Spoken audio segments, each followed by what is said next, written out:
All right, folks, welcome in to Pickaxe and Roll, brought to you by our good friends over at Superbook Sports. I'm your host, Ryan Blackburn, at NBA Blackburn on Twitter, part of the Mile High Sports Podcast Network, and I'm actually excited to talk about this loss to the Phoenix Suns as Denver loses 100-93. Obviously, you don't have your main guys. Obviously, it is really, really difficult to win a game against Kevin Durant, Devin Booker, and the Phoenix Suns. Second night of a back-to-back. There's a lot of built-in excuses here. There's no reason for Denver to be super upset about this one. And I'm perfectly okay with it if I'm the Nuggets. I think that this was a good showing for them, and they learned a little bit about themselves. They learned a little bit about everybody else on their roster and guys up and down the roster, which was pretty cool, I think. So really exciting for this Nuggets team, despite the fact that, I know Nuggets fans are a little bit upset about everything. Hurricane, what's up, Hurricane? I appreciate the love. That is a funny comment right there.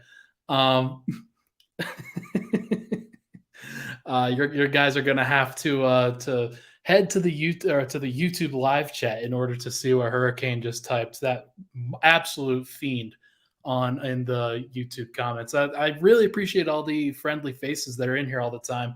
Hurricane's here, Rich is here, Fernando's here. Love to see the common folks that always come out and hang.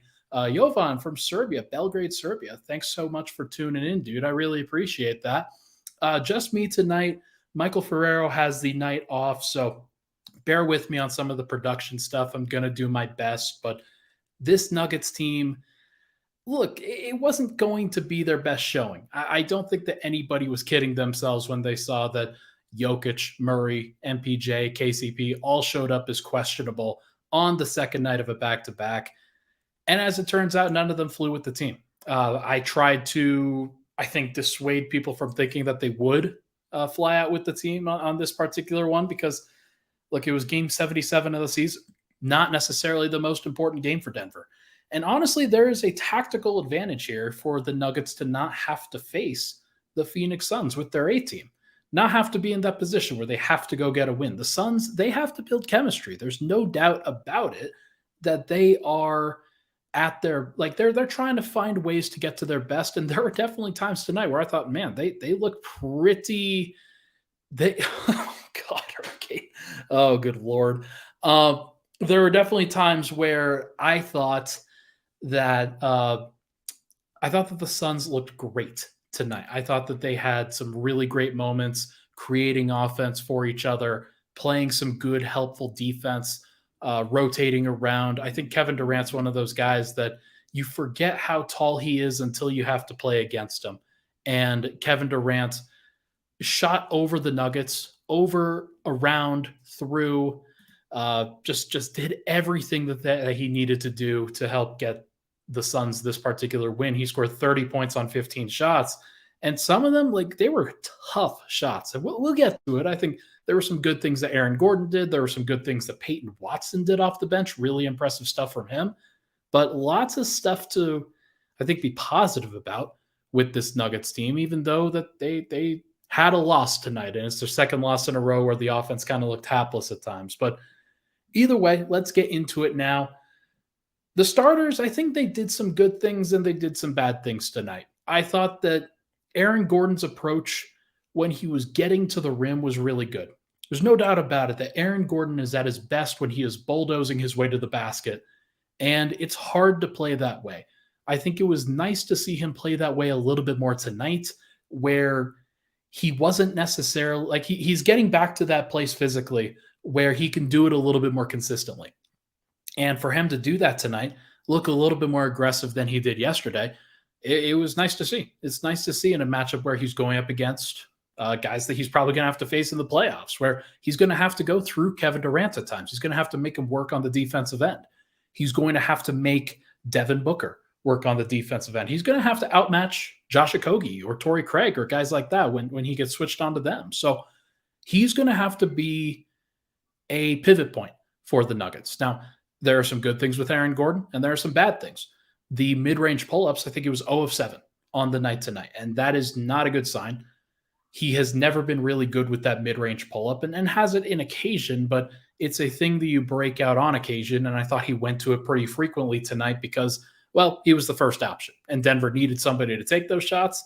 But in general, it does feel like it just does feel like Aaron is struggling with the shot. He did make a couple threes tonight, but the free throws are, it's just a really frustrating thing where this is the worst he shot at the free throw line in his career. He was 62% going into tonight and he went 4 of 10. There was one point where he was 1 of 7 from the free throw line and then made 3 in a row. So that's encouraging. You like to see him finish strongly there, but like anytime I'm finishing up and saying, oh yeah, 4 of 10 was actually the best percentage that he shot on the night, that's not good. That's not a really, really good sign at all. So he is going to have to figure this out. And getting him into a good rhythm where he is confident at the line, where he is confident in himself, that's really important. He's talked about the mental side of the game and confidence and having a coach on that side of things. And it makes me wonder whether he struggled with that in the past before, where like trying not to get to certain points, maybe he's losing confidence in various aspects of his game. I hope that he continues to approach it with the perspective of him being a really, really great basketball player, because this is the worst it's ever been. And he has a higher level where he can get to. I know that for a fact. So if he shoots upwards of 70% in the playoffs, I'm not going to be concerned. If it's in the 60s, you start to be a little bit shaky.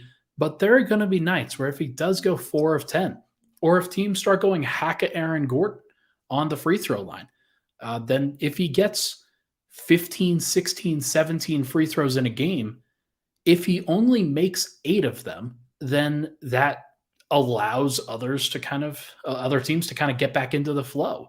And it maybe dissuades Aaron Gordon from being as aggressive going to the rim, which is his best skill. So hopefully the pull-up twos are not a symptom of the problem where he's thinking about free throws, so he's pulling up. I hope that's not what it is. If that is what it is, then I'd be a little bit concerned. But Denver can't have him go Ben Simmons. Like, that just cannot happen. It is a requirement that it does not happen. Even if he misses those shots, he has to stay aggressive. It cannot be a drag on his game. Let's go to actually no. We'll stay with the starters. Christian Braun was encouraging. Christian Braun, I thought he did a lot of good things tonight. Had some good moments where he was defending, where he was driving. He went right through Kevin Durant on one drive to the rim. I'm not sure if Kevin Durant knew what he was going to do, but Kevin Durant's a really good defender, and he had some great moments tonight. 1 steal, 2 blocks. Had some really good moments against other guys, including Aaron Gordon. Christian Braun, though, went right through him on a possession. Seeing him have that confidence in that moment is a really, really big deal, because you need to know that Christian Braun is there for those moments. He's another guy who kind of struggles at the free throw line, missed another one tonight, went 2 of 3, but he did go 1 of 2 from 3, and he did attack the rim very aggressively on the limited opportunities that he did. That's a good sign. Bruce Brown, also pretty good. I liked what I saw from Bruce Brown, even though he didn't shoot efficiently. He was going towards the rim a lot of the time. If I look at his shot chart tonight, I'm going to just click on it here. Every shot outside of, there was 1 deep 2 that he had and then 2 threes. Every other shot was in the paint. Most of the shots were in the restricted area. There were shots that he had outside of the restricted area. I think of the 6 shots that he attempted outside of the restricted area, he only made 1. There was 1 floater that he made. Where he is at his best is when he's going directly to the rim, where he is fighting through contact, drawing fouls, getting to the cup, using his athleticism and his wingspan. He's got like a 6'9" wingspan and might as well go hard to the rim. Like that's what he's supposed to do in those situations, and does it pretty well. So I'm hopeful that that is something that It's more of a sign of things to come. I think he has progressed over the course of these last 5 games or so. He has been going to the floater a little bit less, going to the rim a little bit more, and that's an exciting thing. Now he's going to have to hit the floater. I know that Nuggets fans, and I've been critical of the floater as well. Don't get me wrong. I know Nuggets fans don't necessarily want to see the floater all that often, but it is going to be something that he has to get to at times when teams are sagging off of him, when they are daring him to take it. Like, he's going to have to make it. There's a difference, though, between taking the open floater and taking the contested floater, where a team knows that you're going to go to it and makes you shoot it a foot higher than you're supposed to.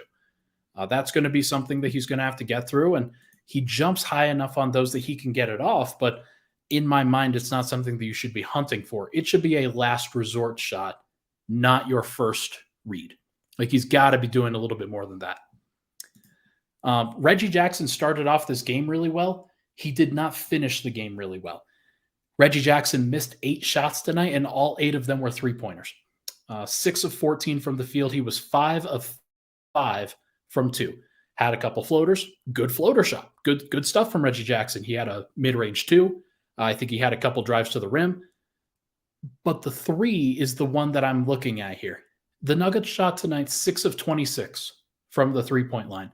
If there is anything to still be very concerned about for this Nuggets team, it is that they do not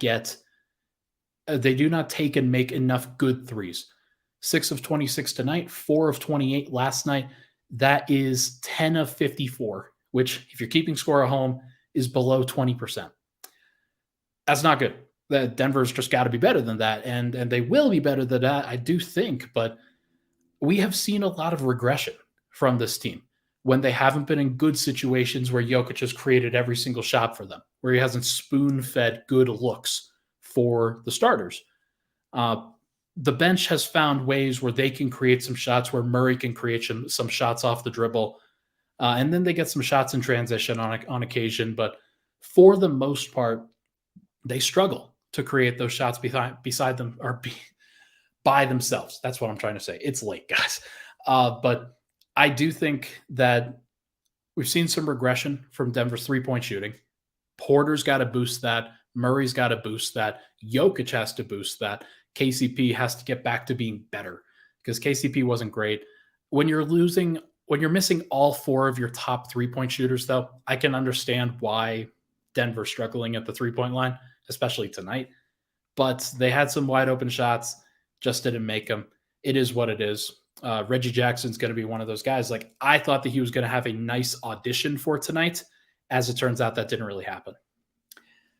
But I do want to give DeAndre Jordan a shout out. 21 minutes tonight, 12 rebounds, 3 steals, 1 block, 1 turnover. Didn't shoot efficiently tonight. That wasn't his job, but he did do some good things. Like, 3 steals and a block in 21 minutes is sick. 12 rebounds is sick. Like, him being able to make an impact in that limited time frame is really good. More of the reason why Denver struggled around him was because they couldn't shoot around him, and because they were kind of unwilling three-point shooters most of the night. So Denver's going to have to figure that out. Actually, Reggie Jackson was very willing, but just wasn't making it all. So Denver's got to be better in general from their starting group, but the bench group was encouraging. Bench group was encouraging. I really liked what I saw from Peyton Watson. I liked what I saw from Vlatko. I liked what I saw from Zeke. Ish Smith, he went 1 of 10 from the field. Missed some really easy shots that he usually hits. Tried to shoot it over a center, tried to shoot it over KD a couple times. Those didn't work. And then he would try to kind of rock back and forth and get to that elbow too that he's been making a lot for Denver, and just missed it every time. So it's got to be better. He will get better. Actually, he won't get better, because I just don't think he's going to have a lot of opportunities. But look, if this is the final game that Ish Smith really plays for actually, I can't say that, because there will be games when Denver continues to rest down the stretch here where they won't play a ton. But we're just going to have to see. We're going to have to see about it. I doubt that he is going to play a ton. But I do want to take a break right now. When we come back, we're going to get back to the bench And we're going to talk about Peyton Watson a little bit more and some of the great things that I saw from him. He's really exciting. He's somebody that Nuggets fans should feel really good about. But first, this podcast, as you know, it's brought to you by our good friends over at Superbook. Make sure to strike gold with the tournament this March. You do not have to find the pot of gold. You can strike it yourself by winning money on tournament wagers with Superbook Sports. Superbook features some of the best odds makers in the business, so they are the safe bet when it comes to sports gambling. You have a direct line to their experienced staff behind the counter in Las Vegas. They also have one of the most extensive betting menus around. So no matter what you want to wager on come tournament time, Superbook is sure to have it. Download the Superbook Sports app and start winning today. Visit superbook.com for terms and conditions. Gambling problem, call 1-800-522-4700. We'll be right back on Pickaxe and Roll.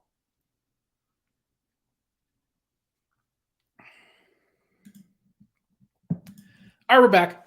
Pickaxe and Roll, Ryan Blackburn here. Thank you so much, everybody, for tuning in. Appreciate all the love and support on the podcast. If you can, give this a like on the YouTube side. If you're watching here, make sure to come hang out on the YouTube side. It's always fun. Even when we record at the late nights, I know everybody, they're just chilling on this Friday night, now Saturday morning, technically, because I record so late. I saw somebody ask on the last podcast, why do you record so late, Ryan? Well, it's because I have other things for Mile High Sports to do. I write the recap on the road recaps. And when that happens on an 8:30 game, then I am writing that thing. And it probably takes me about 30 to 45 minutes after the game to post it. And then I did my best. So this game finished up at about, 10:50, 11 o'clock or so. I probably like 10:50. I finished it at about 11:30, 11:40, and then started this recording at 12:15. So pretty quick turnaround. I do say, I think I did a pretty good job with this, but either way, make sure to give this a like if you can, if you're watching this on the YouTube side. But now let's get back into the bench. Peyton Watson, haven't seen a lot of Peyton Watson. He had 52 minutes on the season prior to this game, had 27 tonight, including closing out the fourth quarter and playing basically all the way through. Going up against his idol, his mentor, and Kevin Durant. They had connected in South California.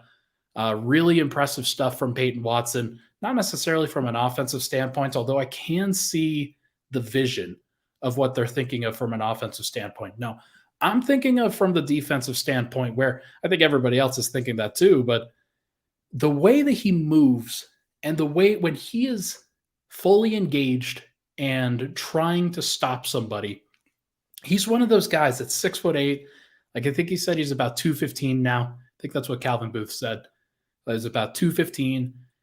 Somebody that's hard to move because of his size, because of his athleticism, but somebody who is quick enough to keep up with some of the smaller players and quick enough to contest at the top against a guy like Kevin Durant.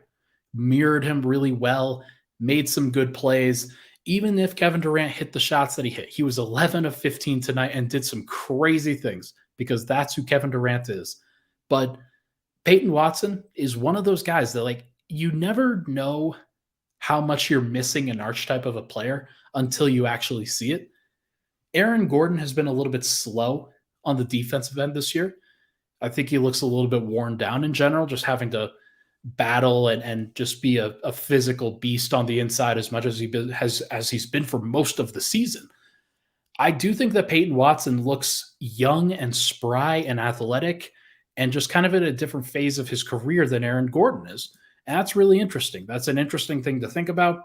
But it was his defensive effort. It was his ability to contest shots on Kevin Durant and other guys to grab some of those rebounds. He had 8 defensive rebounds on the evening, and some of those were very contested. It was really cool to see him be as much of an impact player as he was. The Nuggets were +5 in Peyton Watson's 27 minutes last night, or this night. And that means that they were -12 in the other 21 minutes. And that basically, I think, mirrors what the starters were doing. I don't think that he shared the floor with DeAndre Jordan that much tonight. DeAndre Jordan was a -8. Peyton Watson was a +5. Very rare that those guys really overlapped, and I think that's where you see the break. But not really DeAndre Jordan's fault. He's kind of representative of the starters in general. But Peyton looked really good. And he looks like a guy who still has a long way to go on the offensive end. But if you're just looking for defensive reps, if you're looking for somebody to throw into a 9 or 10-man rotation where you're just trying to get through a regular season, he strikes me as a guy that's going to be ready for that as long as he's physically and mentally engaged. If he has a responsibility to guard somebody else, then he seems like a guy who can do it. Now, we'll see what happens. I don't think that he's ready for that this year heading into the playoffs. There's no way that he's going to be a playoff guy. There's zero way. Do not, you can come back to me on that and say, hey, Ryan, I told you so. He was in the playoffs and he won game 2 for them. I don't believe it. We'll cross that bridge when we come to it. But in general, really cool to see Peyton Watson play well. Really cool to see him do his thing. And it's nice to see Denver have a positive moment with the draft picks that they had. I know that Christian Braun has had a really good moment, but Ismail Kamagate had some good moments overseas. And now Peyton Watson is finally having his good moments in the NBA this year. So really cool to see. Zeke Naji, I also thought did really, really well tonight. Not his best from an offensive standpoint as well, but he did have 3 offensive boards, had a really bad turnover after one of those offensive boards, trying to pass it back to the perimeter, just not very patient. But he hit a 3 tonight, and that's always good to see. Also, he makes himself available on some of these shots, and there's a reason why I got 8 shots up tonight. That was good. That was a really, really good thing for him to do. All right, let's go back to the Phoenix Suns, because I think this is where this matchup is really intriguing. Obviously, when you don't play starters versus starters, bench versus bench, it's hard to have major takeaways from the perspective of this. But I do think, Woj just tweeted, by the way, that the NBA and the NBPA have now agreed to a new collective bargaining agreement for 7 years. So that's cool. I'll cover that in a future podcast episode. But yeah, so Denver matching up with Phoenix. It was interesting to see Phoenix this time, and I came away really impressed with them despite the fact that they gave up a lead. I think that Denver was impressive against the Philadelphia 76ers. I do not hold it against them that against the Sixers C team that they lost the lead that they did. I think the same can be said for the Suns, where the things that they needed to do, I think, went pretty well. Did DeAndre Ayton have a good night? No, but he was a plus 28 in 28 minutes. Devin Booker had 27 points on 20 shots. Durant had 30 points on 15 shots. They did only score 100 points, though. And the one thing that I think you can really say about the Suns is that usually they are not a team that turns the ball over. Usually they are a team that limits those opportunities, that maximizes every single spot on the floor, gets to the free throw line, they make the threes that they take. They don't take a lot of them, but they take a lot of mid-rangers and they make a lot of those. They did that tonight. They didn't really finish at the rim that well tonight. I thought there were moments where they looked like they struggled against DeAndre Jordan, Aaron Gordon, Zeke Naji, Peyton Watson, guys like that. And that's interesting. That's at least something to file away a little bit. Do I think that Jokić and Murray and MPJ are going to provide more rim protection? Absolutely not. I think it'll be worse.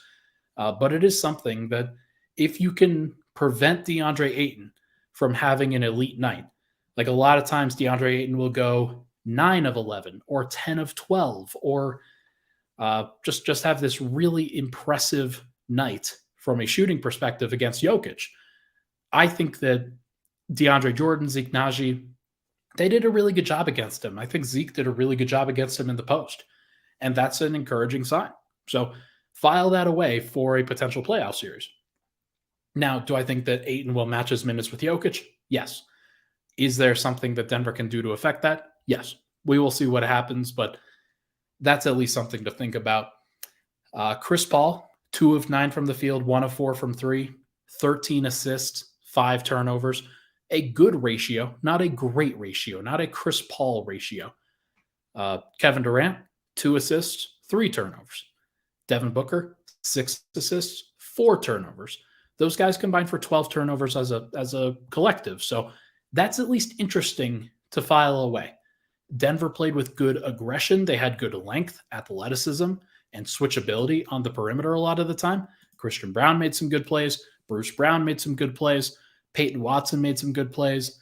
That's at least encouraging to think about. And actually, DeAndre Jordan made some good plays with his hands. That is something that Jokić can do. So there is a way in my mind to at least slow down the Suns' offense. It is to get them to turn the ball over a little bit more. In addition, you have to hope that Josh Okogie doesn't go 4 or 5 from 3. 4 or 5 is a really high number, and he went 4 or 5 tonight. That is tough. That's, of course, a really, really tough number. It's a home game for them. This is why home court advantage for Denver is really important, because usually role players do not shoot as well in road situations as they do in home situations where they are more comfortable. That is not always true. That is not always a thing that will play out. It's just a thing that is often more true.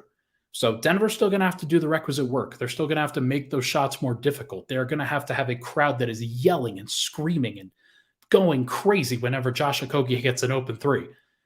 Because if he goes 1 of 5 in this game, the Nuggets win. Like, mathematically, there'd be 93 to 91 Nuggets, which is insane. So the margins for Denver, they're actually fine. Like, the pace of the game was pretty high. The offensive ratings for both teams were pretty bad. And the fact that Denver was able to defend the way that they were, despite the fact that Kevin Durant had 30 points on 15 shots, I do think that's encouraging. Now, is Terrence Ross going to go 0 of 3? Is Campaign going to go 0 of 5? Is the bench for the Suns going to always give 16 points? No. They'll probably be a little bit better at times, but I do think that this shows some weakness within the Suns, where they have a special few players that they really trust, and the rest of the team is kind of filling in the gaps. Like, they could be good, but there are times where they're not. Like, Bismack Biyombo tonight was a minus 21. He did have 3 blocks. He had 6 rebounds on the offensive end and 8 rebounds total, but he still wasn't super impactful for them. That's the guy that they had as their backup center. So there are going to be opportunities for Denver to really make up some ground here and to really find ways to be impactful. I think that this is at least a fascinating thing going into a potential playoff series against the Suns. The Nuggets don't have to be a great defense against the Suns in order to win. I do think that they have to slow them down at least a little bit. And tonight gives me at least a little bit of possibility that they could slow them down. Are they going to? Is Michael Porter capable of stopping Devin Booker or Kevin Durant in isolation? I don't know. Are those guys going to go 50% from the field in those situations? 60% from the field? 70% from the field? Are they going to get to the free throw line? I don't know. But those are the margins that Denver's going to have to really manage. Chris Paul, if he goes 2 of 9 from the field, is a lot different than going 9 of 9 from the field, which is basically what he did in the last playoffs that he played against Denver, as well as the last playoffs that he played against New Orleans in that first round that helped get them through it. Obviously, he slowed down in the Dallas series, and that really helped Dallas win that series. That really helped them because he was, I think, tired at the end of that run. Fernando says, Bruce Brown looked good on Booker tonight. He did. There were some moments where he didn't. There were some moments where he kind of let him run into an open 3, let him get to an open spot, but it wasn't all of them. And Christian Braun also had a moment where he just kind of gave him baseline, gave him a really easy baseline drive, and it wasn't great. But I think those moments were one-offs. They weren't necessarily the predominant thing. Sometimes Devin Booker just hit great shots. Sometimes he did some great things, and I think it was more in the first half than it was in the second half, if I'm not mistaken. I think he was 7 of 12 in the first half, if I remember, and that means he was 2 of 8 in the second half. So he will go through some cold spells. He is not infallible. Kevin Durant, I think, is unimpeachable. It's going to be really hard to slow that guy down. But can you slow down Devin Booker a little bit? Can you get him to take 20 shots? And if Kevin Durant is only taking 15, then you have a chance? Absolutely. And maybe that's the formula. Maybe that's the way that Denver slows some guys down. But look, with Jokić and Murray and Porter and KCP, Denver's offense is going to be great. DeAndre Ayton is really good, especially against Jokić. I think he has the combination of size and athleticism to give Jokić some trouble, but not enough trouble. And the last time those guys went against each other, I'm pretty sure it was like 45, 15, and 15 the Jokić had. So it's not like he can't do it. It's not like in a situation where he's a little bit less exhausted than he was this past during the 2021 playoffs.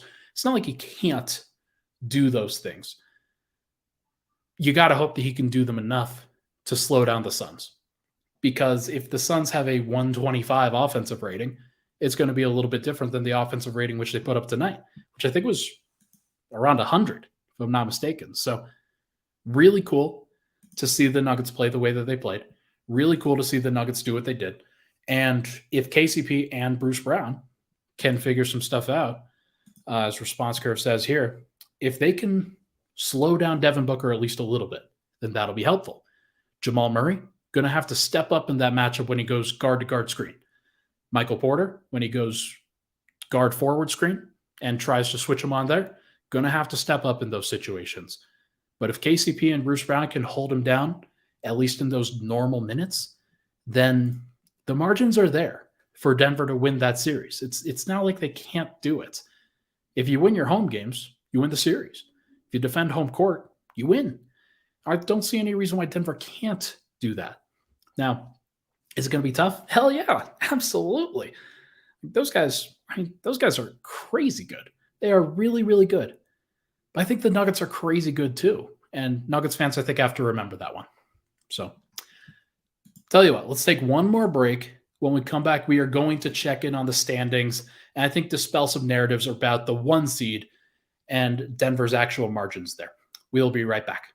Hey, what's up? It's DeHuff. You got to check out my podcast, DeHuff Uncensored. I give an unfiltered reaction to all the crazy headlines from across the globe, and I'm not afraid to give an honest opinion about the Broncos, Nuggets, Avalanche, and Rockies. It's the DeHuff Uncensored podcast. Subscribe, listen, laugh.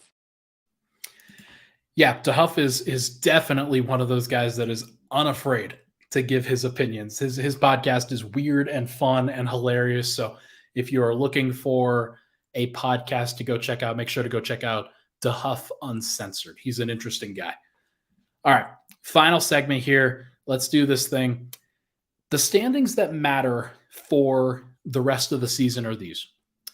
5 games left for each of Denver and Memphis, and Denver has a 2-game lead on 2-game lead on Memphis. Fernando actually says, we'll go to this. Did you see Shams tweet about the CBA 65-game minimum to win MVP? Well, let's look at it real quick. 65 games. Interesting. I mean, that is an interesting thing. Deal includes in-season tournament, new limitations on highest spending teams, and expanded opportunities for trades and free agents. Oh God, I'm gonna have to do a podcast on this. Like there's gonna have to be a fully separate segment on this stuff. That's gonna be really, really interesting. Not just the 65-game minimum, but I do think that is a good thing. It's interesting for the individual awards, but like Embiid will cross the 65-game threshold this year. I don't know if Giannis will though. Those guys are going to be kind of at that threshold. Jokić will not. I think he's currently at 67? So he's going to be okay. Actually, let's go to it now. Jokić is at 67 games. Joel Embiid is at 62, so he has to play 3 more. And Giannis, I think, is behind him and is at 61. So, look, it's going to be a thing that helps, I think, credit a lot for a lot of those guys. And you're going to get interesting. Like, I think some of those other cases are going to be Like it's going to be weird. I've got to think about it. I do have to think about it for sure. We've got a Suns fan in the chat. Suns Nation, GG though. Y'all bench said something. It was interesting. It was a really interesting game. Peyton Watson, I think, had some really fun things to say. And Zeke Naji, I think, did a really good job against Bismack Biyombo. But lots of good stuff there. Okay, back on track. Standings that matter. If you're looking on YouTube, Denver's at 51-26. Memphis is at 49-28. They have a 2-game lead, but they also have that tiebreaker. So effectively, Denver has a 3-game lead in the standings right now. All they have to do is match whatever the Memphis Grizzlies do by 2 more games. So right now, the final 5 games on Denver's calendar, they've got Sunday, April 2nd, they're playing versus Golden State at home. Then they go on a 3-game road trip at Houston, at Phoenix again, and at Utah. Utah is going to be an interesting one. I wonder if they shut their guys down in that game. Pretty sure that that's their second to last game as well, and it would not surprise me if Denver can get easy wins against Houston and Utah. I also think that Sacramento is going to be locked into the 3 seed when they play their final game. So if Denver needs one more win to clinch the 1 seed right at the end, then they'll be able to get it. I do think that. I think that Sacramento will probably rest all their guys. They're not going to play anybody major. Denver will just get a win if that's the case. But Denver can save themselves a lot of grief if they just win their next 3 games. Golden State, Houston, Phoenix. If you can do that, then you're in a good place. You're in a much better place if you can do that. Golden State's not very good right now. I did see somebody added me and said that Giannis was kind of back in the fold there. Or not Giannis, Andrew Wiggins. What am I thinking? Oh, I was just looking at the Bucks box score. But tonight, Golden State played against San Antonio. They won 130-115. Steph played well. That's not really a surprise. San Antonio's won 6 games on the road all year. Yes, Denver lost to them one time, but it is what it is. This next game matters. It matters for Golden State, and it matters for Denver. If you go to the standings and see, NBA standings. Golden State right now is in the 6th seed. They have a little bit of a cushion over the Lakers, who are now in the 7 somehow. The Pelicans are tied with them at that 7-8. Minnesota's just behind them. Oklahoma City is just behind them. It looks like those are the 4 teams that are going to be there, though Dallas could make a run late. But if Golden State can stay above the play-in mix, then they will be matched up with the Sacramento Kings in a 3-6 matchup, which I think is very comfortable for them. I think that's something that they want. So they will try to fight for that. Golden State could also get up to the 5 if they so wanted, because they're currently tied with the Clippers for the 5, though the Clippers have, I think, the better head-to-head, if I'm not mistaken. So that's always going to be a thing there. But for Denver, if they were to win the game against Golden State, and then they win that game against Houston, obviously they have to try there. If they win those 2 games, then I think that's going to be enough, because the final 5 games that the Memphis Grizzlies play are against Chicago, Portland, New Orleans, Milwaukee, and OKC. 4 of those 5 games are going to – actually, 3 of those 5 games are definitely going to be against teams that try. Milwaukee, I don't think that they are going to try, but Chicago, they are in position where they could actually push for a playoff spot. I think that they are going to be the 10 seed, but if they want to push higher and just at least make sure that they are clinching, then they're going to have to stay above the Wizards, although it looks like the Wizards have fallen off of a cliff, and they're probably not going to be involved in this race. So Memphis has to win against Chicago and in that back-to-back at New Orleans. That's going to be a tough game because New Orleans is fighting for position themselves. New Orleans is currently in the 8th spot, And there is a drastic difference between being the 8 and being the 9. If you are the 8 seed at the end of the season, then you get 2 chances to get into the playoffs. If you are the 9 seed, you lose and you're out. So I think the Pelicans would like to be in the 8 or the 7 if they possibly can, or higher if they could possibly climb there. Now, they're only 1 loss behind the Warriors, 1 loss behind the Clippers for the 5-6. So it's possible that they could still climb. The Pelicans, we just saw them. They're looking pretty good. They've actually got one of the better point differentials in the entire Western Conference. So it wouldn't surprise me if that was something to happen. But I am curious. I am curious to see how this breaks down.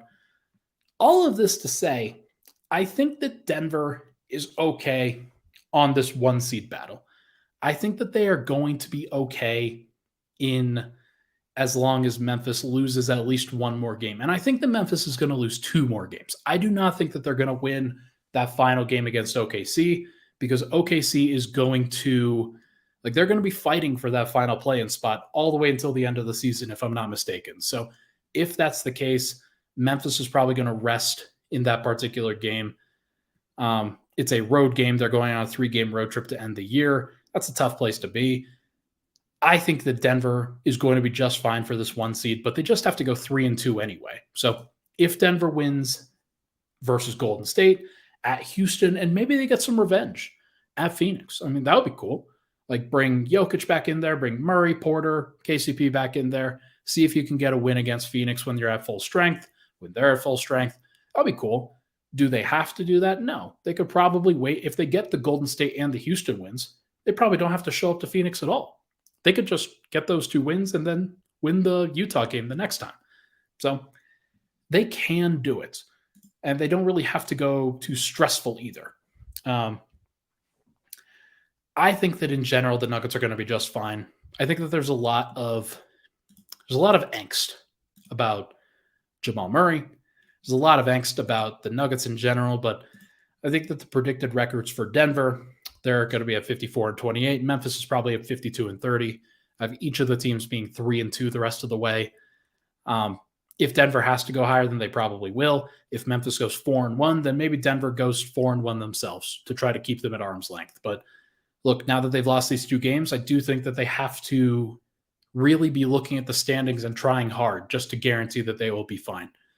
I think the Jokić will be back this next Sunday. I think that there's going to be a lot to discuss if Denver loses at home against Golden State, and they'll have to push pretty hard against Houston. They'll probably have to push hard against Phoenix if they lose versus Golden State. So these games become must-win. There's no doubt about that. But if Denver has to backdoor it, if they have to win against Sacramento at the end of the season, then great. Right now, Sacramento has 30 losses. Memphis has 28 losses. I think Memphis has the tiebreaker over them, though, so it's kind of in the same situation. If Memphis wins all of their games, then Sacramento isn't catching up to them anyway. So I can't imagine that last game against Sacramento really mattering, and Sacramento is very safe at the 3 seed because the Suns have 35 losses and the Sacramento Kings have 30, 5 fewer losses with 5 games to go. They are guaranteed as long as they get 1 more win. So they will be a top 3 seed. Memphis will probably be the 2, though, and Denver will probably be the 1. They will face one of those teams in the play-in tournament, whether it's the Lakers, the Pelicans, the T-Wolves, the Thunder.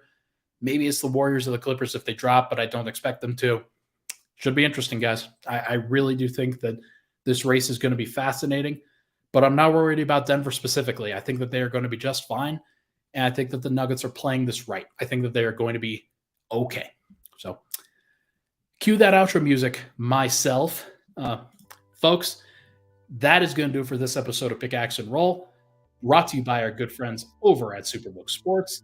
Thank you so much, everybody, for tuning in. I appreciate all the love and support on the podcast. As always, we've got a few folks in the chat just hanging out, and I really appreciate everybody hanging out with me on a night like tonight, where obviously it's not the response that everybody was hoping for after a sucky loss on Thursday, but they still got a good win. Or they still got a good moral victory, is what I will call it. So good stuff. Could be better.